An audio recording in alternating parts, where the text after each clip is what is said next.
Assalamualaikum warahmatullahi wabarakatuh. Shalom dan salam sejahtera bagi kita semua. Yang terhormat Ibu Dr. Kinkin Yuliati Subasa Putri, MSI, selaku dosen pengampu, dan yang saya hormati teman-teman sekalian.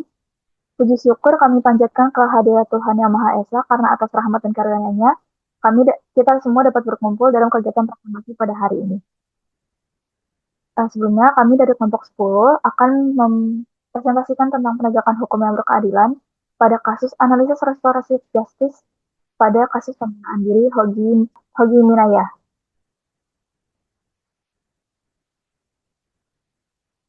Sebelumnya, saya Gresnawa Manuela dengan NIM 17056256149 dengan teman saya.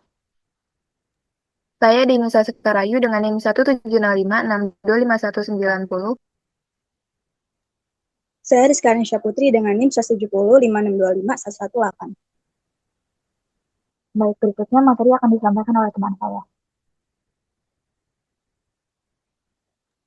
Oke, yang pertama adalah latar belakang dan deskripsi kasus yang kami ambil.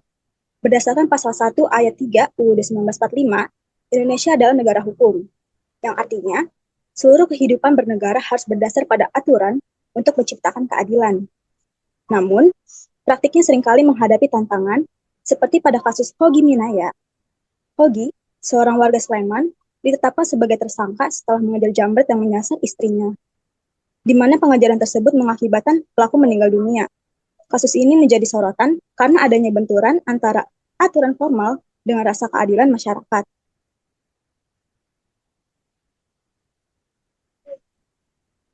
Selanjutnya, ada konsep dan urgensi penegakan hukum.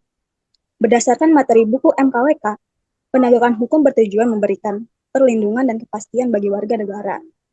Dalam kaitannya dengan kasus Hogi Minaya, hukum seharusnya tidak hanya dilihat secara teks tertulis atau normatif, tetapi juga mempertimbangkan kondisi situasional dan psikologis.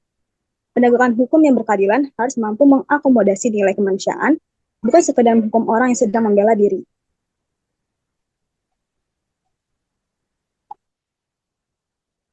Baik, saya akan melanjutkan. Mengapa diperlukan hukum yang berkeadilan? Dalam buku MKWK, halaman 147 menjelaskan bahwa hukum diperlukan untuk mencegah perilaku main hakim sendiri. Namun, tindakan Hogi bukanlah main hakim sendiri yang direncanakan, melainkan bentuk pembelaan diri yang spontan. Di sini pentingnya hukum sebagai instrumen perlindungan. Jika hukum gagal membedakan niat jahat dan niat melindungi keluarga, maka tujuan hukum untuk memberikan rasa aman akan melemah. Lalu sumber historis, sosiologis, dan politisnya. Secara historis, hukum Indonesia menempatkan keadilan sebagai cita-cita utama. Secara sosiologis, hukum harus mendengarkan nurani rakyat. Masyarakat menilai tindakan Hogi adalah pembelaan diri, bukan kejahatan. Secara politis, kebijakan restoratif justice menunjukkan kemauan negara untuk mengedepankan pemulihan sosial. Ketiga aspek ini menjadi dasar agar hukum tetap relevan dengan realitas sosial di Indonesia. Baik, selanjutnya akan dilanjutkan oleh teman saya.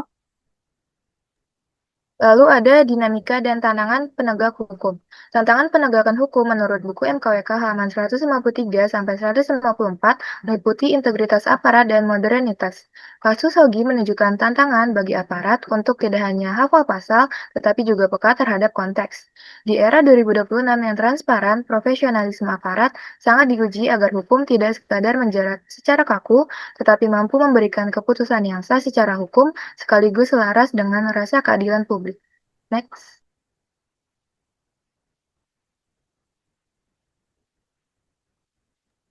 Lalu ada esensi dan urgensi penegakan hukum yang berkeadilan. Esensi hukum adalah menciptakan keseimbangan antara aturan dan kedamaian. Menurut buku MKWK halaman 154 sampai 155. Penerapan restoratif justice dalam kasus Hogi melalui mediasi antara pihak Hogi dan keluarga pelaku membuktikan bahwa keadilan sejati bisa dicapai tanpa harus melalui jalur pengadilan yang kaku. Pendekatan ini memanusiakan manusia dan membuktikan bahwa fungsi tertinggi hukum adalah memulihkan kondisi sosial dan menjamin hak asasi manusia. Next.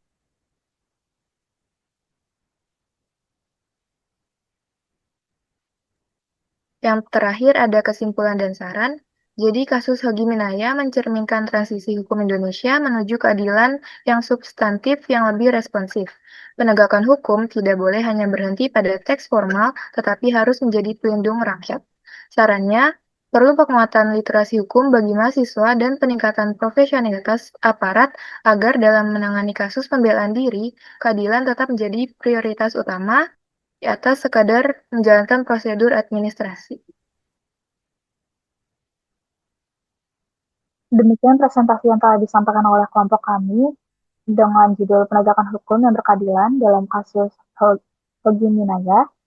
Selanjutnya, bagi teman-teman yang ingin bertanya, dipersilakan untuk menuliskan pertanyaannya pada kolom komentar ya. Kami mengucapkan terima kasih atas perhatiannya. Apabila dalam penyampaian kami terdapat kekurangan, kami mohon maaf sebesar-besarnya. Akhir kata, kami kelompok 10 pamit undur diri. Wassalamualaikum warahmatullahi wabarakatuh.